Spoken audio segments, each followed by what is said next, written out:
আসসালামু আলাইকুম। চট্টগ্রাম বিশ্ববিদ্যালয়ে ভর্তি প্রস্তুতির জন্য তোমাদের হাতে আর বেশি দিন সময় নেই।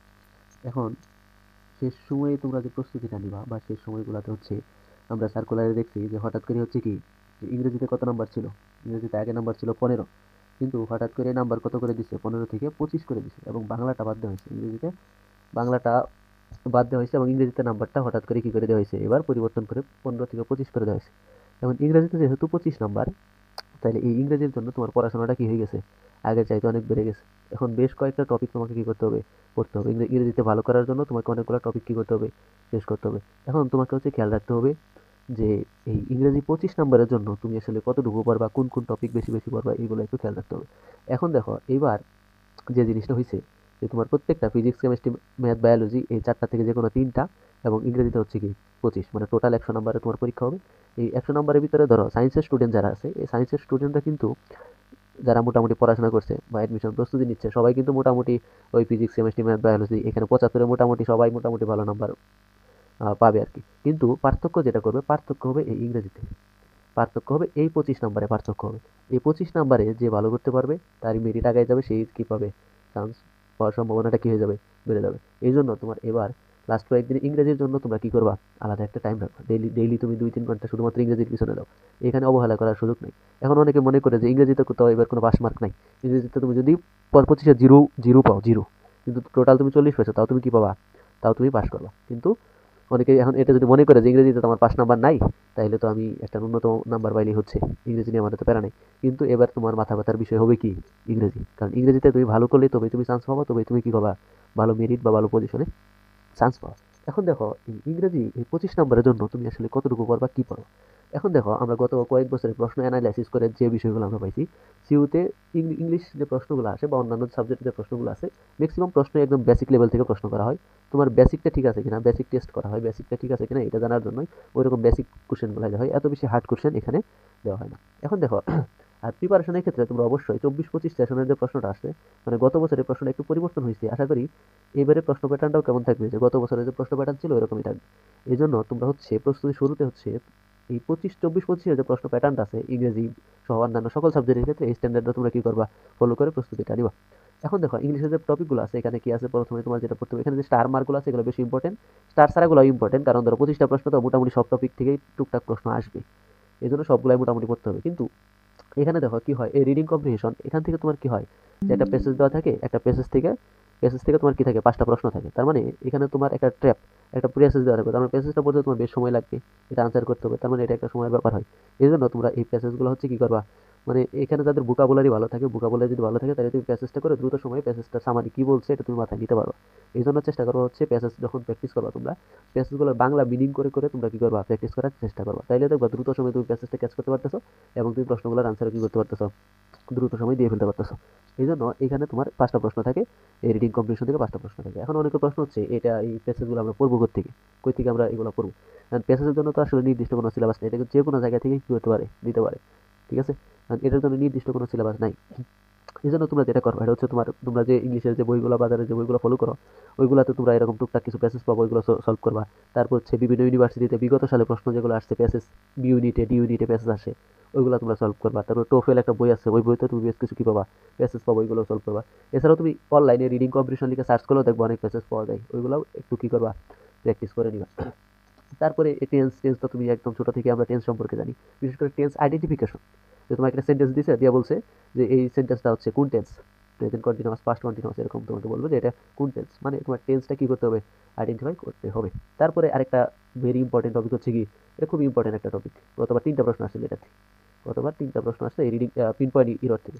পিন পয়েন্ট ইররটা কেমন, পিন পয়েন্ট ইরর হচ্ছে যে একটা সেন্টেন্স দেওয়া থাকবে, সেন্টেন্সে 4টা পয়েন্টে মার্ক করা থাকবে, এবিসিডি এরকম 4টা পয়েন্টে মার্ক করা থাকবে, একটা পয়েন্টে ভুল দেওয়া থাকবে। তোমার আইডেন্টিফাই করতে হবে এ বি সি ডি থেকে কোন জায়গাটাতে কি আছে, সেন্টেন্সটাতে ভুল আছে, ঠিক আছে। এটা হচ্ছে ইররটা তোমার কি করতে হবে, আইডেন্টিফাই করতে হবে, এবিসিডি থেকে তোমার কোনটাতে ভুল আছে ওইটা তোমার আনসার করতে হবে আর কি, মানে ভুল আইডেন্টিফাই করতে হবে আর কি। একটা সেন্টেন্স থেকে কোন ওয়ার্ডটা, 4টা ওয়ার্ডের মধ্যে কোন ওয়ার্ডটা কি আছে, মিস্টেক ভুল আছে আর কি। তারপরে হচ্ছে সেন্টেন্স কমপ্লিশন, এটা হচ্ছে তোমার কমপ্লিটিং সেন্টেন্স, একটা সেন্টেন্স অর্ধেক দেওয়া থাকবে, কন্ডিশনাল টাইপ আর কি। একটা সেন্টেন্স অর্ধেক দেওয়া থেকে বাকি অর্ধেক ওই বাকি পূর্বের টুকুর সাথে মিল রেখে বাকিটুকু তোমার কি করতে হবে, ফিল আপ করতে হবে। তারপর সাইনোনিম অ্যান্টোনিমস, এটা তো আসলে ভোকাবুলারি জানতে হবে, ভোকাবুলারি জানলে তুমি কি পাবা, এই সাইনোনিম অ্যান্টোনিম আনসার করতে পারবা। তো গ্রুপ ভার্ব এগুলো মোটামুটি মুখস্থ পড়াশোনা। এখন এই যে এরকম মুখস্থ পড়াশোনা যেগুলো আছে, যেমন ধরো সাইনোনিম অ্যান্টোনিম, গ্রুপ ভার্ব, তারপরে ইডম ফ্রেজ, তারপরে তারপরে কি আছে, তারপরে অ্যাপ্রোপ্রিয়েট প্রিপোজিশন, এরকম যেগুলো আছে এই 4-5টা টপিক আছে, এগুলো হচ্ছে তোমার রেগুলার পড়াশোনা করতে হয়। এই জন্য এগুলো হচ্ছে তুমি ডেইলি ধরো 20 থেকে 30টা করে পড়বা ডেইলি তুমি। এই মেমোরাইজিং পার্টের জন্য যেগুলো তোমার ডেইলি পড়তে হবে, এরকমগুলোর জন্য আধা ঘন্টা সময় রাখলা, যে আধা ঘন্টা সময় আমি এরকম 5টা 10টা করে গ্রুপ বার, 5টা 10টা সাইনোনিম অ্যান্টোনিমস, তারপর 5টা 10টা অ্যাপ্রোপ্রিয়েট প্রিপোজিশন, এভাবে পড়বা। তারপর ইডম ফ্রেজ এগুলা আগেও পড়ছো, এগুলো জাস্ট একবার পড়ে হলো। স্পেলিং এই জিনিসটাও কি তোমার রেগুলার করতে হবে আর কি। ডেইলি তুমি 10টা করে স্পেলিং প্র্যাকটিস করলা, তাহলে ধরো 30 দিনে 300টা স্পেলিং হয়ে গেলো। এগুলা সবগুলোর ক্ষেত্রে তুমি চেষ্টা করবো হচ্ছে বিগত বছরগুলোতে যে প্রশ্নগুলো আসছে, এটা শুধু তুমি এ ইউনিটের ক্ষেত্রে না, কারণ ম্যাক্সিমাম জায়গায় এ ইউনিটে ইংলিশ থাকে না। তুমি বিডি ইউনিটেও যে ইংলিশগুলো আসে, বিশেষ করে সিউ এর বিডি ইউনিটের যে ইংলিশগুলো আছে, এগুলো তুমি কি করবা, সলভ করবা। তারপরে ট্রান্সফরমেশন, এগুলো তোমরা আগে ছোট থেকেই করে আসতেছো। ট্রান্সলেশন, তারপরে ফ্রেজ ক্লজ, এগুলো আইডেন্টিফিকেশন করতে হয় যে নাউন ফ্রেজ নাকি অ্যাডভার্বিয়াল ফ্রেজ, প্রিপোজিশনাল ফ্রেজ, কোনটা কোন ধরনের ফ্রেজ, এগুলো তোমাদের ম্যাক্সিমাম প্রশ্ন আছে আইডেন্টিফিকেশন থেকে, যে তুমি এটা আইডেন্টিফাই করতে পারতেছো কিনা এটা কি। তারপর ট্যাগ অ্যান্ড এমবেডেড কোশ্চেন, এইগুলাও এই এমবেডেড কোশ্চেন থেকে গতবার প্রশ্ন আসছিল, ডব্লিউএসি ওয়ার্ড দিয়ে এই ট্যাগ কোশ্চেন তো তোমরা আগে করছো। তারপর ভয়েস সেন্স আছে এখানে, তারপর কন্ডিশনাল জিনিসটা গুরুত্বপূর্ণ। ফার্স্ট কন্ডিশনাল, সেকেন্ড কন্ডিশনাল, কোনটা কোন কন্ডিশনালে আছে, জিরো কন্ডিশনাল, এরকম মানে একটা অংশ দেওয়া থাকবে, ওই কন্ডিশনালের সাথে মিল রেখে তোমার বাকি অংশটা কি করতে হবে, আইডেন্টিফাই করতে হবে। তারপর সাবজেক্ট ভার্ব এগ্রিমেন্ট, এগুলো তোমরা আগেই পড়ছো। অ্যাপ্রোপ্রিয়েট প্রিপোজিশন, এখান থেকে বেশ প্রশ্ন আসে। কারেকশনটা হচ্ছে তোমার টোটাল ইংলিশ গ্রামারটাকেই কভার করে কারেকশনে তোমার গ্রামাটিক্যাল মিস্টেক থাকে, কোন সেন্টেন্স বা কোন ওয়ার্ডটাতে গ্রামাটিক্যাল ভুল আছে, এটা তোমার আইডেন্টিফাই করতে হবে। বিশেষ করে এখানে ম্যাক্সিমাম জায়গায় তোমার প্রিপোজিশনাল মিস্টেক বা প্রিপোজিশনাল ভুলগুলাই দিয়ে দেয়।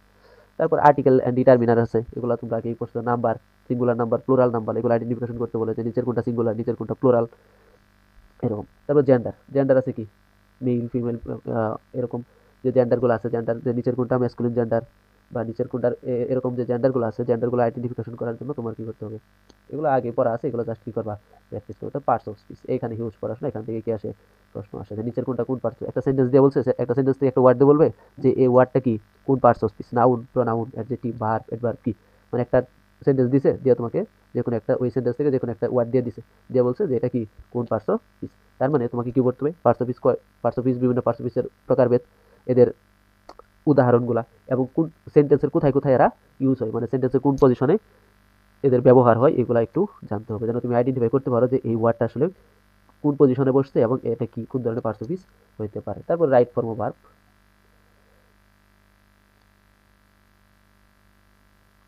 তারপরে আছে অ্যানালজি জিনিসটা হচ্ছে তাই এটা সিউতে এই ইউনিটে এতটা আসে না, লাস্টের দুইটা এতটা ইম্পর্টেন্ট না, একটু কম ইম্পর্টেন্ট। এটা বিডি ইউনিটে আসে। অ্যানালজি হচ্ছে দুইটা সিমিলার ওয়ার্ড দেওয়া থাকবে, এখন তোমার ওই দুইটার সাপেক্ষে ওই দুইটার সাথে মিল আছে এরকম অপশনগুলো কি করতে হবে, এরকম মিল সম্পন্ন ওয়ার্ডগুলো কি করতে হবে, অপশন থেকে চুজ করতে হবে। তারপর ওয়ান ওয়ার্ড সাবস্টিটিউশন, এটা হচ্ছে অনেকটা এক কথায় প্রকাশ করার মতো আর কি। ঠিক আছে, এগুলো সবই তোমার গ্রামাটিক্যাল বইয়ের গ্রামার অংশে তোমরা কি পাবা, বইয়ের ভিতরে দেখবা সুন্দর করে এগুলা বিশ্লেষণ করা আছে। এই হচ্ছে তোমাদের ইংলিশের যে টপিকগুলো আছে, আশা করি এই টপিকগুলোর বাইরে যে 25 নাম্বার আছে, এই টপিকগুলোর বাইরে আশা করি প্রশ্ন আসবে না। ঠিক আছে, আর এখানে যে স্টার মার্কগুলো আছে এগুলো ভালো মতো পারো, স্টার ছাড়াও অনেকগুলো আছে, এগুলো তোমার কি করতে হবে, করতে হবে। যেহেতু 25 নাম্বার, তাহলে 25 নাম্বারের জন্য তোমার মোটামুটি একটা ভালো প্রিপারেশন নিতে হবে। 15 নাম্বারের জন্য অনেক টপিক স্কিপ করা যাইতো, কিন্তু এখানে যেহেতু 25 নাম্বার, তাহলে ধরো এখানে একটা হিউজ গ্রামাটিক্যাল ব্যাপার স্যাপার এখানে চলে আসবে। এই জন্য খেয়াল রাখবো হচ্ছে এইখানে যেন তুমি অ্যাটলিস্ট 18 থেকে 20 নাম্বার তোমার ইনশিওর হয়, তাহলে তুমি দেখবে একটা ভালো মেরিট পজিশনে চলে আসতে, ভালো ইজিলি চান্স পেয়েছো, যেহেতু আলাদা পাস মার্ক নাই কোনো সাবজেক্ট। এই জন্য এখানে তোমার অবশ্যই কি করতে হবে, ভালো মতো ফোকাস করতে হবে। ঠিক আছে, আচ্ছা। আর ইংলিশের জন্য তুমি বিভিন্ন প্র্যাকটিস বুক আছে, যেমন ধরো মাস্টার আছে, অ্যাপেক্স আছে, ইংলিশ ফর কম্পিটিটিভ এক্সাম আছে, তারপর টোফেল আছে, তারপর হচ্ছে তুমি বিভিন্ন ইউনিভার্সিটির প্রশ্ন ব্যাংক থেকে বিগত সালের প্রশ্ন ব্যাংক সলভ করতে পারো।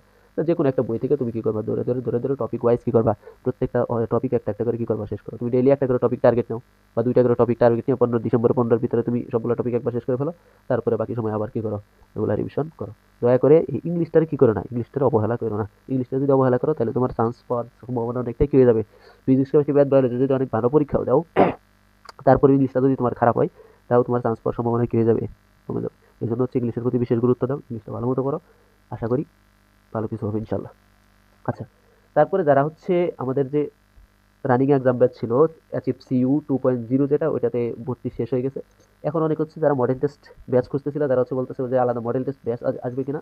এই মডেল টেস্ট ব্যাচের জন্য আমাদের যে আলাদা ব্যাচ, এটা হচ্ছে এটাতে ভর্তি পরীক্ষা শুরু হচ্ছে 13 তারিখ থেকে, ঠিক আছে?